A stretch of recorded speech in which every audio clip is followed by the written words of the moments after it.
இருக்கு. இனி வீட்லயே பானிபூரி செய்யலாம் எல்லாரும். ஆச்சி பானிபூரி கிட். சம்மர் வந்தாச்சு. What's your plan for this holiday? எங்க கிட்ட விட்டுருங்க, நாங்க பாத்துக்கிறோம். VGD holidays. GT Holidays, South India's #1 travel brand. Author நேயர்களுக்கு அன்பு வணக்கம். இன்னைக்கு ரொம்ப முக்கியமான ஒரு 2 அப்டேட் பார்க்க போகிறோம்.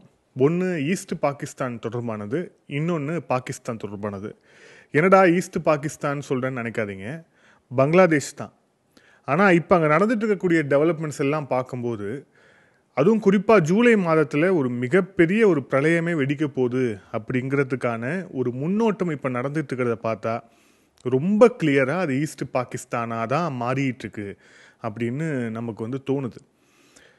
1971 அமெரிக்காவுடைய அந்த அழுத்தத்தை மீறி அந்த ஈஸ்ட் பாகிஸ்தான்கிற நாடை நம்மளுடைய இந்திரா காந்தி அவர்கள் பங்களாதேஷாக மாற்றி காட்டினார். இப்போது அந்த கிரட்ஜ் அப்படிங்கிறது அமெரிக்காவுக்கு இன்னமும் இருக்குது. அதை திருப்பியும் ஈஸ்ட் பாகிஸ்தானாக யூனஸ் அப்படிங்கிற ஒரு கோமாளியை வச்சு எப்படியாவது மாற்றணும் அப்படிங்கிற ஒரு முயற்சி பண்ணிகிட்டு இருக்கிறாங்க. அது எந்த அளவுக்கு போகுது அப்படிங்கிற விஷயத்தை பார்க்க போகிறோம். அதில் ஒரு மிக முக்கியமான ஒரு அப்டேட் இருக்குது. அதுக்கு முன்பாக ஒரு அப்டேட்டை பார்த்துட்டு வந்துடுவோம். பாகிஸ்தானுடைய இராணுவ தளபதி அசிம் முனீர் தனக்குத்தானே மார்ஷல் பட்டம் கொடுத்து ரசிகர் மன்றம் வச்சுக்கிட்டு இஸ்லாமாபாத்லேருந்து கைபர் பக்துங்குவா வரைக்கும் எல்லா போகிற வழி எல்லாத்துலேயுமே பேனரை வச்சு, ஸோ தனக்கு தானே ஒரு சர்வாதிகாரத்தை நோக்கி நகர்ந்து கொண்டு இருக்கக்கூடிய அந்த நபர் பக்ரீத் அன்னைக்கு ஒரு காரியம் பண்ணார். இந்திய எல்லைக்கு அங்கே இருக்கக்கூடிய வீரர்கள்லாம் பார்த்து, எந்நேரமும் நம்ம தயாராக இருக்கணும், இந்தியாவுக்கு ஏற்கனவே நம்ம பலமான ஒரு பதிலடியை இந்த ஆப்ரேஷன் சிந்தூரில் நம்ம கொடுத்துட்டோம், அதனால் இனிமேவும் வரக்கூடிய நாட்கள்லையும் நிறைய எஸ்கலேஷன் நடக்கிறதுக்கான வாய்ப்பு இருக்குது, அதனால் அது எல்லாத்துக்குமே நீங்கள் தயாராக இருங்க அப்படின்னு உற்சாகம் மூட்டும் வகையில் வீர உரை ஆற்றிட்டு போயிருக்கிறார். ஸோ அசிம் முனீருடைய இந்த பேச்சு அப்படிங்கிறது மிக நிச்சயமாக அவங்க வீரர்களுக்கு ஒரு ஊக்கமாக இருந்திருக்குங்கிறதெல்லாம் ஒன்றும் டவுட் கிடையாது. ஏன்னா அவங்களுடைய இராணுவ தளபதி அதே மாதிரி ஒரு ஃபேக்காக ஒரு எதுக்குமே பிரயோஜனம் இல்லாத ஒரு மனுஷன் திடீர்னு ஒரு மிகப்பெரிய ஒரு உயரத்துக்கு தன்னைத்தானே கூட்டிகிட்டு போகிறான் அப்படின்னா அவனுடைய பேச்செல்லாம் எப்படி இருக்குன்னா இப்படி இருக்குங்கிறதுக்கு அசிம் முனீர் ஒரு உதாரணம். இப்போது அசிம் முனீருடைய இந்த உதாரணம் அப்படிங்கிறது ஒன்று. இப்போ பாருங்கள், நம்ம தமிழில் சொல்லுவோம்ல, விதைத்தவன் வினை அறுப்பான் அப்படின்ட்டு. இப்போ அதே மாதிரியான விஷயம் நடந்திருக்கு.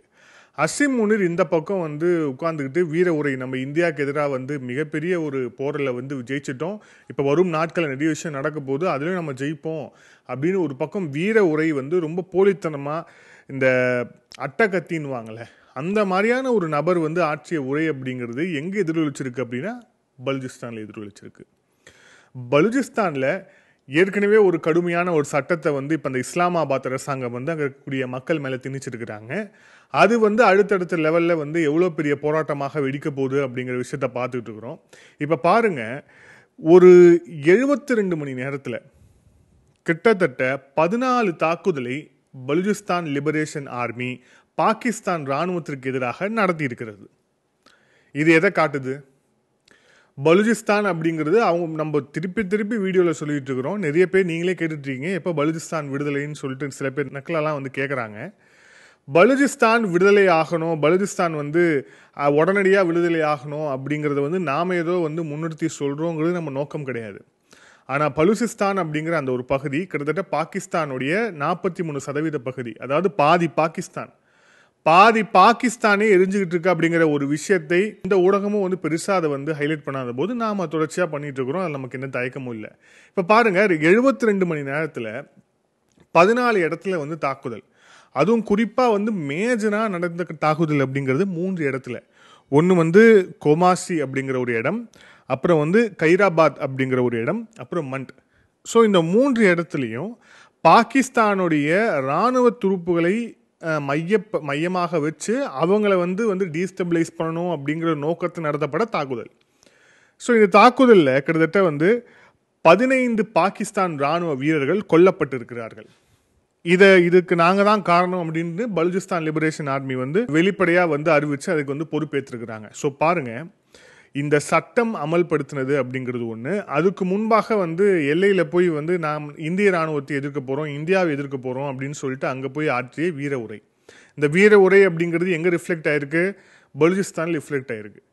இப்போது இது எப்படி அந்த மக்கள் பார்ப்பாங்கன்னு பாருங்களேன். பாகிஸ்தான் மக்கள் வந்து இது எப்படி பார்ப்பாங்க அப்படிங்கிற போது, நீங்கள் வந்து இந்தியாவுக்கு எதிராக வந்து நாங்கள் வந்து அதை செஞ்சிட்டோம், இதை செஞ்சிட்டோம், ரஃபேல் அடிச்சிட்டோம், S-400 அடிச்சிட்டோம் அப்படின்னு சொல்லிட்டு சும்மா எதையோ ஒன்று உருட்டிக்கிட்டு இருக்கிறீங்க. ஏன்டா உள்ளுக்குள்ளேயே வந்து இந்த அளவுக்கு வந்து பிரச்சனை வந்து கொழுந்து விட்டு எரிஞ்சிட்டு இருக்கு, இதை பார்க்கறது உங்களுக்கு துப்பு கிடையாதா அப்படின்னு வந்து உள்ளூர் இருக்க மக்கள் கேட்க மாட்டாங்களா?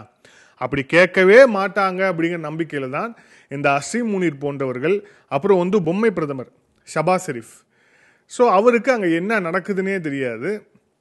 அவர் உட்காந்துக்கிட்டு நாங்கள் வந்து அசீம் முனீர் என்ன சொல்லுவார், நம்ம இந்தியாவை தாக்கணும், இந்தியாவுக்கு வந்து அடுத்தடுத்து நம்ம தாக்குதலை வந்து நம்ம செய்வோம் அப்படிங்கிற மாதிரி அவங்களுடைய வீரர்களுக்கு வந்து வீர உரையாற்றுவார்.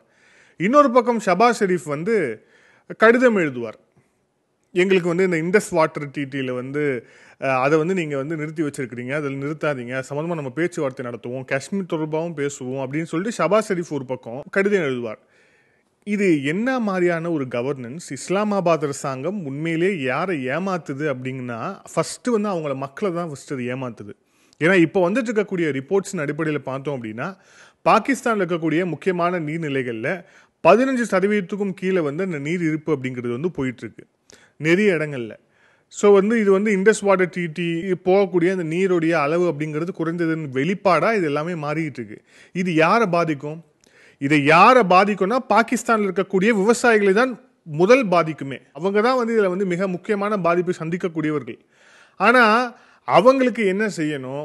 இப்போ இந்த தண்ணீர் விஷயத்தில் ஆப்கானிஸ்தானும் ஒரு செக் வைக்குது பாகிஸ்தானுக்கு, அதை எப்படி தீக்கணும் அப்படிங்கிற எந்த ஒரு கவலையுமே இல்லாமல் அடுத்தடுத்த விஷயங்களை இவங்க பண்ணிக்கிட்டே இருக்காங்க.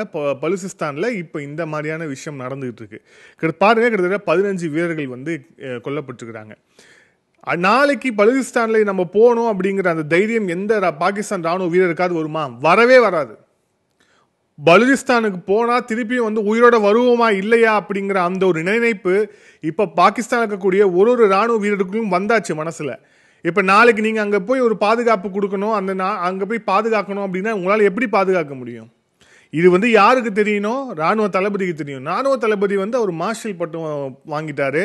அவர் தான் வந்து இனிமேல் வந்து பாகிஸ்தான் ஒட்டுமொத்த நாடும் தனக்கு தான் அப்படின்னு வந்து ஒரு மிகப்பெரிய ஒரு திமிரில் வந்து உட்கார்ந்துருக்கக்கூடிய ஒரு நபர் இந்த விஷயத்தெல்லாம் கவனிப்பாரா என்ன? இந்த விஷயத்தெல்லாம் கவனிக்க போகிறதே இல்லை. ஸோ தங்கள் நாட்டு இராணுவத்தையும் வந்து வலுப்படுத்துறதுக்கான வேலையில் இறங்கலை. அடுத்து என்ன செய்யணும் அப்படின்னு தெரியல. இப்போ தண்ணீரும் வந்து இந்தியா கிட்டேருந்து வரப்போகிறது இல்லைன்னா என்ன ஆகும்னு தெரியல. நீங்கள் வேணால் எழுதி வச்சுக்கோங்க, பலுச்சிஸ்தான் அப்படிங்கிற அந்த மாகாணமாக இருந்தாலும் சரி, பலுச்சிஸ்தான், சிந்து, அப்புறம் கைபர் பக்துங்குவா, இந்த 3 மாகாணங்கள் அடிக்கிற அடியில் இந்த பாகிஸ்தான் இராணுவம் என்ன செய்ய போகிறாங்க வரும் நாட்கள்லன்னு வந்து தலையை பிச்சுக்கிட்டு அவங்களுடைய புது எஜமானன் அப்படி இல்லைன்னா பழைய எஜமானன் 2 பேர் காலில் விடுறாங்களா இல்லையா அப்படிங்கிறத நம்ம பொறுத்திருந்து பார்ப்போம். இப்போ அடுத்து ரொம்ப முக்கியமான விஷயம், பங்களாதேஷ். இந்த காணொலியுடைய ஆரம்பத்திலே நான் சொன்னேன், இந்த ஈஸ்ட் பாகிஸ்தான் பற்றி பேசுவோம் அப்படின்னு. ஈஸ்ட் பாகிஸ்தான் எங்கப்பா? பங்களாதேஷ்னா ஒரு நாடு இருக்கே அப்படின்னு சொல்லிட்டு நிறைய பேர் நீங்கள் நினச்சிருக்கலாம்.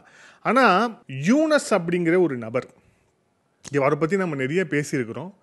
வாடகை ப்ரொஃபஸர், அமெரிக்கா வந்து வாடகை கொடுத்து வந்து நீங்கள் போய் அந்த நாட்டை ஆளுங்க அப்படின்ட்டு வந்து உட்கார வச்சிருக்கக்கூடிய ஒரு நபர் எலெக்ஷன் வந்து அறிவிச்சிட்டார்.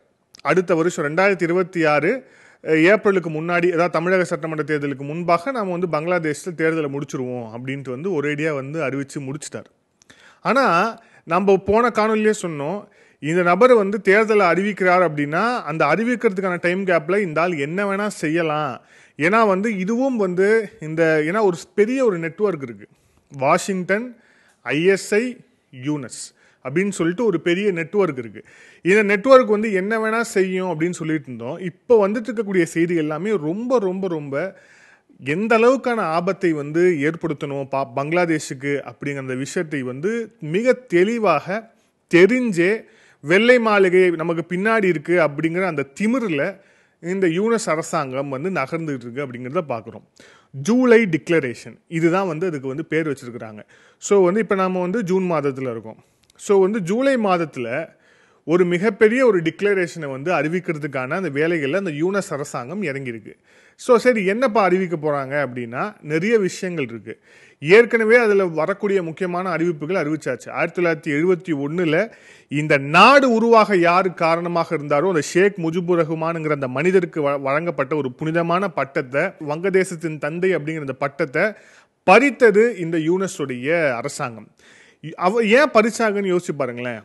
ஏன்னா அந்த ஷேக் முஜிபுர் ரஹ்மான் அப்படிங்கிற அந்த மிக மாபெரும் தலைவர் இந்தியாவின் ஒரு அடையாளம். இந்தியா முன்னிறுத்திய ஒரு மனிதர், இந்தியா முன்னிறுத்திய ஒரு ஃபேஸ் தான் வந்து ஷேக் முஜிபுர் ரஹ்மான். ஸோ அந்த ஒரு சாயலே இருக்கக்கூடாது, இந்தியாவோட சாயலே இருக்கக்கூடாது அப்படிங்கிற அந்த விஷயத்தை நோக்கி தான் முழு மூச்சா வந்து இந்த யூனஸுடைய அரசாங்கம், குறிப்பாக இந்த வெள்ளை மாளிகை ISI அரசாங்கம் வந்து இது நகர்த்திட்டு இருக்கிறாங்க அப்படிங்கிறத பார்க்குறோம். ஸோ இந்த ஜூலை டிக்ளரேஷனில் அவங்க செய்ய போகிற மிக முக்கியமான விஷயம் 1972 வந்து கொண்டு வரப்பட்ட பங்களாதேஷோடைய அரசியல் சாசனத்தை வந்து தூக்கி குப்பையில் போடுறது. ஸோ அதை குப்பையில் போட்டுட்டோம் அப்படின்னா அவாமி லீக் கொண்டு வந்த எந்த விதமான சட்ட திருத்தம், அவங்க இவ்வளோ நாள் வந்து கட்டமைச்சு வச்சிருந்த எல்லா விஷயத்தையுமே நம்ம ஒரேடியாக வந்து ஓரம் கட்டிடலாம். அதுக்கப்புறம் நம்ம என்ன பண்ணலாம், இது ஒரு ஜனநாயக குடியரசு, அதுக்கப்புறம் வந்து இந்த மாதிரிலாம் விஷயத்தை அப்படியே பலன்னு அப்படியே உருட்டி என்ன கொண்டு வர போகிறாங்க அப்படின்னா ஒன்றுமே இல்லை, சிம்பிள். அதை முழுக்க ஒரு இஸ்லாமிக் தேசமாக, ஒரு முழுக்க ஒரு இஸ்லாமிய அடிப்படைவாத ஒரு தேசமாக அதை கொண்டு போகணும் அப்படிங்கிறது தான் யூனஸ்க்கு பின்னாடி இருக்கக்கூடிய ISI, அப்புறம் ISIக்கு துணையாக இருக்கக்கூடிய ஜமாத்தி இஸ்லாம் போன்ற அமைப்புகளுடைய திட்டமாக இருக்குது. இப்போ அதுக்கு தகுந்த மாதிரியான ஒரு ஸ்ட்ரக்சரை வந்து கொண்டு வந்துட்டோம் அப்படின்னா ஃபியூச்சரில் ஜமாத்தி இஸ்லாம் வந்து ஜெயிக்கிறதுக்கும் அவங்க வந்து ஆட்சி அதிகாரத்தில் ஏறுறதுக்கும் அவங்களுக்கு ரொம்ப வசதியாக போகும். ஸோ அதை நோக்கி தான் இப்போ வந்து இந்த நகர்வை வந்து இந்த யூனஸ் அரசாங்கம் செஞ்சுக்கிட்டு இருக்கிறாங்க அப்படிங்கிறத பார்க்குறோம்.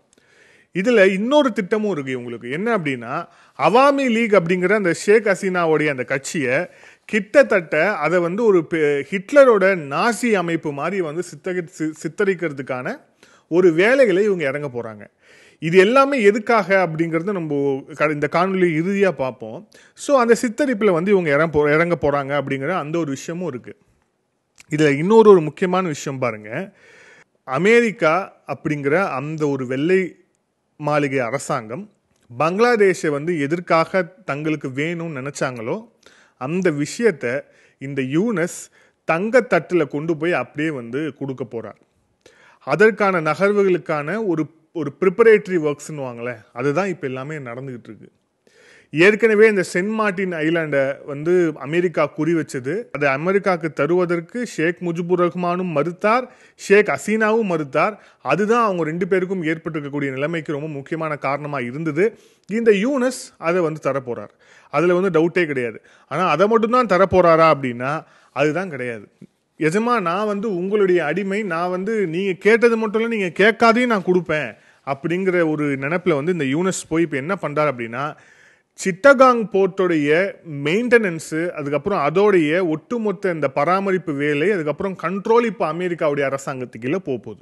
இது எந்த அளவுக்கு ஒரு ஆபத்தை வந்து அந்த பிராந்தியத்தில் ஏற்படுத்தும் அப்படிங்கிற அந்த கொஞ்சம் அடிப்படை அந்த சீரியஸ்னஸ் கூட இல்லாமல் இந்த யூனஸ் அரசாங்கம் மிக முக்கியமான ஒரு விஷயத்தை வந்து கோட்டை விட்டு இப்போ நகர்ந்துகிட்டு இருக்கிறாங்க. சிட்டகாங் அந்த துறைமுகத்தை வந்து அவங்க வந்து அமெரிக்காவுடைய கட்டுப்பாட்டு கொடுத்துட்டாங்கன்னா அது நம்மளுடைய நார்த் ஈஸ்ட்டுக்கு எந்த வகையில் ஒரு ஆபத்தாக இருக்கும். அங்கே உட்காந்துக்கிட்டு சைனாவையும் மிரட்டலாம், மியான்மரையும் ஆப்ரேட் பண்ணலாம். எவ்வளவு பெரிய பிரச்சனையை வந்து இந்த பிராந்தியத்தில் வந்து இழுத்து விட்டுருக்காரு இந்த யூனஸ் அப்படிங்கிறது நமக்கு ரொம்ப வந்து தெளிவாகவே வந்து இந்த காரியத்திலிருந்து வந்து தெரியுது. ஒன்றுமே இல்லை, அதாவது அவர் வந்து அடிமையாக இருக்கிறதால இந்த அடிமை வேலைக்கு எல்லாத்துக்குமே வந்து சரின்னு தலையாற்றார் அப்படிங்கிற அந்த விஷயத்த பார்க்குறோம். இல்லை இன்னொன்று பாருங்கள், இப்போ அந்த கான்ஸ்டியூஷனில் ஓரளவுக்கு செக்யூலர் வேல்யூஸோட அந்த நாடு அப்படிங்கிறது எந்த ஒரு மதமும் சார்ந்த ஒரு நாடு அல்ல அப்படிங்கிற அந்த ஒரு ஃப்ரேம்லேயே தான் ஷேக் ஹசீனாவும் சரி ஷேக் முஜிபுர் ரஹ்மானும் சரி அந்த நாடை வந்து நகர்த்திக்கிட்டு இருந்தாங்க. அதெல்லாம் தாண்டி பொருளாதாரத்தை மையப்படுத்தி பொருளாதாரம் தான் எங்களுக்கு வந்து ஃபர்ஸ்ட் அப்படிங்கிற அந்த விஷயத்தை நோக்கி தான் வந்து அவங்க நகர்த்தி இருந்தாங்க. ஆனால் இந்த யூனஸ் வந்து வந்த பிறகு என்ன ஆச்சு அப்படின்னா, அங்கே இருக்கக்கூடிய அந்த இஸ்லாமிக் அடிப்படைவாத இயக்கங்கள் எல்லாமே வந்து அங்கே மேலே எழும்பி வந்து அவங்க ஆட்சி அதிகாரத்தை பிடிக்கிற அளவுக்கு இப்போ ஜமாத்தி இஸ்லாமுக்கு நாமளே சொல்லியிருந்தோம் இல்லையா, ஜமாத்தி இஸ்லாமுக்கான அந்த தடையை வந்து உச்சநீதிமன்றம் நீக்கிய பிறகு அது ஒரு எக்ஸ்ட்ரீமிஸ்ட் ஆர்கனைசேஷன். அது பிறகு என்னன்னா மெயின் ஸ்ட்ரீம் பொலிட்டிக்கல் பார்ட்டியாக மாறி அவங்க இப்போ தேர்தலை வந்து கண்டெஸ்ட் பண்ண போகிறாங்க.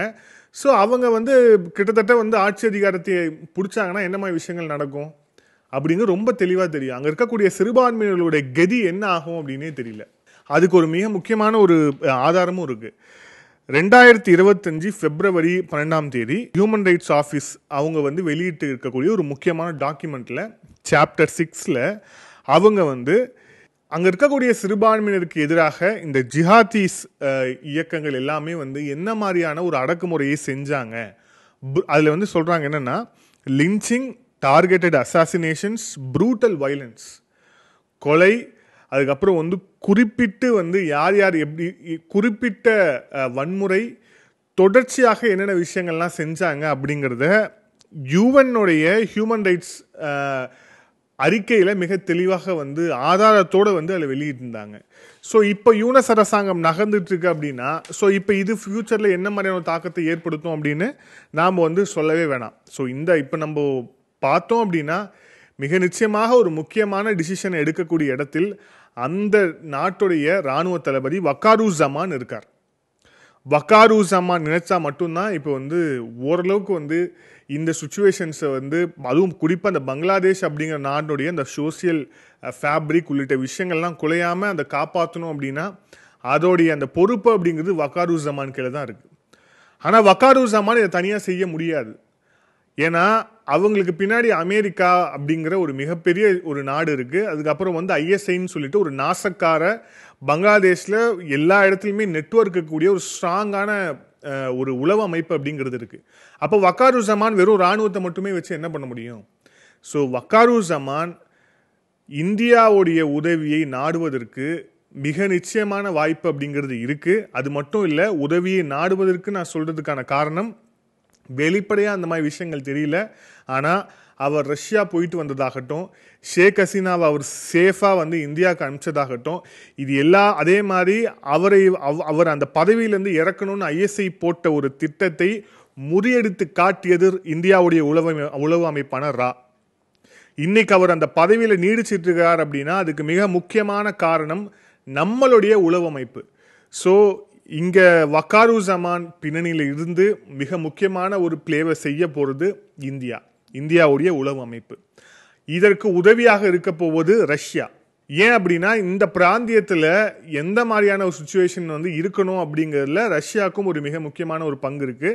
மியான்மர்லேயும் அவங்க மிக முக்கியமான ஒரு கை இருக்குது. ஸோ பங்களாதேஷ்லேயும் வந்து அவங்களுக்கு மிக முக்கியமான ஒரு பொறுப்பு இருக்குது. அப்படிங்கிற போது அவங்க அந்த விஷயத்தை செய்கிறாங்க. வக்காருஸமானுடைய அஃபீஷியலாக அவருக்கு போன கடைசி விசிட் மாஸ்கோ. ஸோ இதுலேருந்தே நம்ம தெரிஞ்சுக்கலாம். ஸோ வங்கதேசம் அப்படிங்கிறது குறிப்பாக இந்த ஜூலை டிக்ளரேஷன் அப்படிங்கிற இந்த யூனஸ் அமெரிக்கா அடிமையான இந்த யூனஸ் போட்டு வர இந்த காமெடிக்கெல்லாம் மிக நிச்சயமாக முற்றுப்புள்ளி வைக்கக்கூடிய இடத்தில் வக்காருஸமான் இருக்கிறார். வக்காருஸமான் வைக்கிறனாலும் கூட அந்த மக்கள் அதை வந்து கொண்டு வந்துருவாங்க அப்படிங்கிற நிலைமையை நோக்கி தான் இப்போ எல்லாமே நகர்ந்துட்டு இருக்கு. ஸோ நம்ம அடுத்து என்ன நடக்க போகுது அப்படிங்கிறத பொறுத்திருந்து பார்ப்போம். மீண்டும் இன்னொரு காணொலியில் சந்திப்போம். அதுவரை நன்றி, வணக்கம்.